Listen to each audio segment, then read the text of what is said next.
Plenty of action on and off the field. Last week here on Around the Wickets, we discussed Sri Lanka's chances in New Zealand. And this week, we're going to look back at the tour game that happened against New Zealand in Napier against the New Zealand 11 to talk about it and much more action that has happened on and off the field, like I said. Standing next to me is a man who lives and breathes cricket, apparently. He's a cricket manager at ThePapare.com, Damith Weerasinghe on the show. Damith, exciting cricket that has happened on that tour game against New Zealand. Sri Lanka batting first, scored a very difficult 210 for 9 runs, 210 for 9. Very bad start. I remember Faris Maruf said last week that we have to start well, and unfortunately it wasn't a very good start. 5 ducks in there, but luckily it was the old warrior Angelo Matthews again in a last wicket partnership with Lahiru Kumara, 106 not out. Good comeback, and I'm very, very sad that the game wasn't televised, Damith, to be able to see that knock from Angelo Matthews. What did you make of it?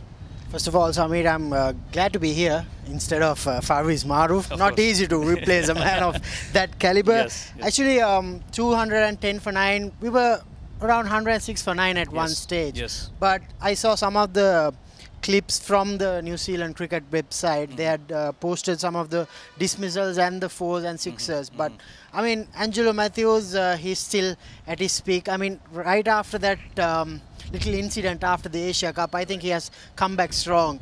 So some of the dismissals were just soft dismissals, probably going down the leg side, just fending off to some of the deliveries. But I think overall, some of our guys got a good knock. Right, especially the second innings. Yes, exactly. So I think the guys like Danushka Gunathilaka, Niroshan Dikpal, Lahiru Thirimana also. So it's good to see our guys, but you cannot make much of that practice game because that was the 9th best 11 for New Zealand because their main test team was in Dubai. The A team is playing against India, and the top 6 premier sides, they are playing first class cricket. So you can't make much out of it, but nothing beats some game time in the middle before a test series. And some of the batsmen in there, like especially Kusal Mendes and Lahiru Thirimana, many very much important runs that they've made to get some confidence back. Speaking of Lahiru Thirimana, he opened the second innings alongside Danushka Gunathilaka. Is there an indication that they may be considering him to open alongside Dimuth, or do you think, based on the fact that Danushka Gunathilaka did score 83 runs and a very good rapid pace of 77 balls, you think he'll be slated in to open with Dimuth when the first test comes? Yes, definitely an option. Right after he was named in the final squad, he opened the batting for Raga Masisi in the first class tournament as well. And there's a slight injury concern for Dimuth Karunaratne also. He has strained his groin before the series starts in Sri Lanka, of course. So, I mean, there's a little bit of concerns there. So, the team management would have wanted to have another option in Lahiru Thirimana. They still have Sadira Samaravikram also. He didn't get much game time in that game, so that indicates that he might not make much part in the test series. And another good thing is we saw Chandimal had kept wickets also. So yes, Thirimana might come back in, but I think after Danushka's knock in the second innings, he should definitely be opening the batting with Dimuth if he's fit. Right, he seems to have similar displays. And also one good thing that I noticed was Angelo Matthews did bowl a little bit in that second innings. Maybe an indication, like Faris said last week, some infrequent bowling spells to him. But also speaking of bowling, I mean, when you go to New Zealand, you expect green pitches, you expect tough, rough, fast bowling pitches. But here, I'm looking at the stats and I'm seeing 14 out of 24 wickets were taken by spinners. I mean, we couldn't say it's unfair, but because that's what we do when teams tour here. I mean, that's what we did in England. We gave them a fast-paced wicket. What do you make of it? I mean, if does that mean that the tour matches are practically useless, or is it still good enough that our batsmen got some confidence? There is a concern like that. I mean, when tour teams come to Sri Lanka, we probably have a strong side. That matters too. A part of the pitchers, I mean, obviously they'll give a flat pitch in Sri Lanka as well for the practice matches. So you can't make much out of the practice matches. You'll definitely not get a green surface for the practice matches. So I think in that case, if a subcontinent team goes to South Africa, England, New Zealand, Australia, in my opinion, they should play at least 2 matches. That's how they can obviously get used to the conditions. Acclimatize better, I suppose. Yes. Exactly. So I think that should be the way forward, but that depends on the tour contracts, how the two boards sort out the logistics and everything. Yes, I mean that's a given. Wherever you go, it takes time, and practice does make perfect. There's nothing as good as practice, and I think someone like Sangha will tell you, he used to hit 100 shots in the way he used to get out back in the day, just to make sure that he doesn't get out of that shot again. Anyway, keeping that aside, one of Sri Lanka's major concerns over the past couple of years, in fact more than that, and some of the reasons why we've been losing so many series is because of fielding. Damith, you'll agree with me. I know you watch a lot of cricket, and you can tell, and I can tell, we are Sri Lankan cricket crazy fans, and fielding has been a concern. And because of that, just like some of the other changes that the board has made, for example, they've changed the selection committee, which has been good so far. I mean, we can only tell the results when we see how Sri Lanka play. But another major decision that they've taken is Steve Rickson has been appointed as Sri Lanka's fielding coach. He's a 64-year-old chap from Australia, and he was an Australian wicketkeeper. He was very successful with coaching stints with Australia itself, New Zealand, and remember, his biggest success story, at least for me, is Pakistan, because Pakistan wasn't the best fielding side back in the day, but now what he has done with that side, even after he's gone, I would say maybe after India, they're one of the best fielding sides, Pakistan. I think Steve Rickson has to be credited for that. He'll be replacing Manoj Abhivikrama, who's going to be working with the development squads for the 2019 World Cup. What do you make of this appointment, Damith? Much needed, isn't it? Yes, definitely, Samir. That was coming, isn't it? I mean, our fielding was very poor from I think for about another 2 or 3 years. Yes. It was very bad. Yes. The standards were dropping. Some days they take some brilliant catches. Yes. They take some brilliant runouts, but some days they just drop some easy catches. So that was coming. Steve Rickson, he's a very renowned fielding coach. Yes. He was asked couple of times to become the head coach as well for Sri Lanka, but he declined for several reasons. But I think it's a good choice. He'll have about 7 months to work with our guys. Not even 7 months, I think about 6 months. Till the World Cup, isn't it? Only till the World Cup. So he'll have a lot of work to do, I think, with our team. I think it's mainly the fitness levels with regards to the fielding, because a good fielder will definitely be top among the fitness guys as well, the guys who are fit enough. So that will be his major role, how he's going to change our outlook and how our guys will look upon fielding. They need to enjoy fielding. Yes, they need to love their fielding sessions. They need to anticipate catches, anticipate runouts. That's what they should be doing. And I hope Steve Rickson would make some changes and definitely up the standards. Well, we hope so too. I mean, there's one thing that Chandika Hathurusinghe did say at the end of the England ODI series is the fact that fielding is going to be utmost priority. Here's my quick question to you. Give it to me in a very short answer, Damith, in a yes or no. Do you think a foreign coach, and there's also word that we may be looking at foreigners for batting and bowling coaches as well. Do you think Chandika Hathurusinghe, being a Sri Lankan, being the head coach, can work well, gel well with the foreign coaches for separate departments? I think so. I mean, he has worked in Australia, in Bangladesh, that too with foreign coaches in New South Wales. I certainly think so. He can be working well with them, but it all depends on how the guys put in their hard work. So that will all depends on how the guys will look upon all those aspects of the game.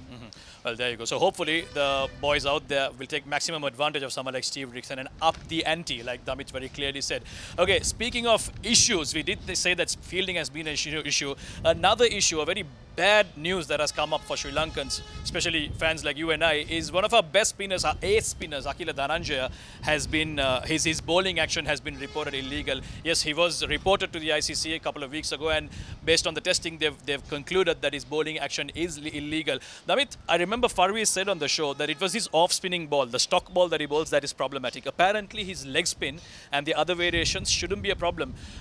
We don't know if he's going to appeal, but he definitely will have to remodel his action. Perhaps maybe he could look at coming back as a genuine, leg spinner and just do away with his off spinner, or is he going to try and remodel his complete action?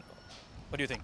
I think he'll have to remodel his whole action. Right. But his stock ball was the off spin. Yes. That's when he used to get the off spin to control the batsman. Yes. That's what he usually does, and then put out the leg spin or the googly as a surprise and take the wickets. So that's where he succeeded for the last 1 year or so. Yes. So he's been our best spinner without a doubt. Definitely, and he played a couple of first-class matches recently. Right after he was reported, he'll continue to play. As I heard from Sri Lanka Cricket, they'll definitely let him play. He bowled most of his deliveries leg spinners, not off spinners at all during first class matches. So he'll have a lot of work. The coaching department in Sri Lanka cricket, they are now looking at some of the other prospects also. They are now, I don't know why they are this late in grooming other spinners perhaps. Yes, I understand that. Yeah. Identifying the guys who have suspect actions also. Of course. So they are that late for that also. But I think definitely Akhil Dhananjay will have to remodel his action. Right. And the question will be, will he be effective after like that. He was before? We saw that with Sachitra Senanayake, didn't we? I mean, even he, after he remodeled that action after being reported, hasn't been as effective as he used to be when he first came in. Okay, another place that the selectors and the coaches can look at for future stars or future good cricketers for Sri Lanka is this new tournament that is going on, the ACC, Asian Cricket Council Emerging Teams Asia Cup 2018.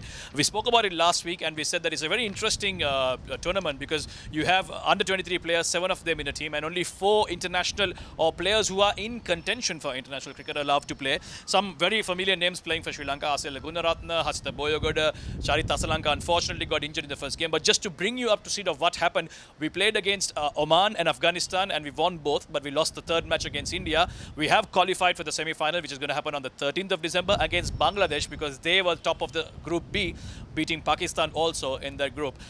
Interesting tournament, this one. Kamindu Mendis has done very well once again, 158 runs, 7 wickets. Avishka Fernando among the runs, 170 runs, and Lasith Embuldeniya with 4 wickets. These are guys, like I said last week, have been knocking at the selectors' door, but I'm gutted really for guys like Charith Asalanka and Jeffrey Van Der Sey who were injured in the tournament. I think Charith Asalanka especially was someone who was getting the eye of the selectors, and for him to get injured like that and taken off for I think 6 months, isn't it, is very bad. But overall, what do you make of this tournament? Good place to see where your next generation of cricketers are going to come from? Definitely, I think that will be the best tournament. They're playing against some of the best players in Asia in that age category. India, Pakistan, Bangladesh, even Afghanistan, they gave a run for Sri Lanka. By just 1 wicket, didn't we? So it's a very good tournament, and definitely guys like Kamindu Mendis. I think Kamindu Mendis is up there in that international level. We saw that in that T20 match. So he might be in contention for the ODIs also for New Zealand. But the unfortunate thing would be Jeffrey Van Der Sey. He was not discarded due to some disciplinary issues and stuff like that. Exactly, but still he would have been in contention for the ODIs because of Akhil Dhananjay's issue. But now with his shoulder injury, he's out for 6 weeks, and definitely Sri Lanka will have problems in looking for a permanent ODI spinner. So in that case, I mean, guys like Lasith Embuldeniya, very good spinner from Royal College. He'll be the leading spinner for NCC throughout this season also. And guys like Kamindu Mendis, as I said, and players like Avishka Fernando, he only faced a couple of balls in international cricket. We saw that in 2016, but that was just his first coming for international cricket. But I think he can be a good asset for Sri Lanka cricket. And the return to form from Asela Gunaratne, especially against the Afghans, he'll be a very handy player. We saw that over and over again last year. So we definitely want him back in the team. At least for the ODIs and the T20s. So it's a very good tournament. I really like the format. I really like how the Asian boards have taken the initiative of sending good players, good teams, the players who are maybe in line for the A team and the national team. Well, there you go. So that emerging tournament tells us that the Sri Lankan future looks definitely brighter than what it is right now. Well, let's hope so that Sri Lanka can put up a show in New Zealand and surprise most of us, because most of us fans aren't expecting much, but at least if we don't get pushed over and if we compete, I think that's what we're looking for. Anyways, Damith, it's been fantastic talking to you. Thank you so much. It's always good to learn from someone who's following the cricket so religiously. Anyways, last week we asked you the question on this show, who is the captain of Sri Lanka? Who was the captain of Sri Lanka Deaf cricket team that won the World Cup? The answer is Gimadu Malcolm. He is the captain. This week we're asking you a very interesting question in context of what's going on. How many test matches has Sri Lanka won in New Zealand so far? If you don't know the answer, Go find out, and if you know the answer, comment the answer on our Facebook post, not on YouTube, because that makes it easier for us to find who you are and give you that prize that you deserve to win. Thank you once again, Damith. It's been fantastic talking to you. Yes, it's a pleasure being here also. Thank you, Samir. There you go. So that's a wrap from Around the Wickets this week. We'll see you again talking about the first test against New Zealand next week. Until then, it's bye-bye from all of us on ThePapare.com.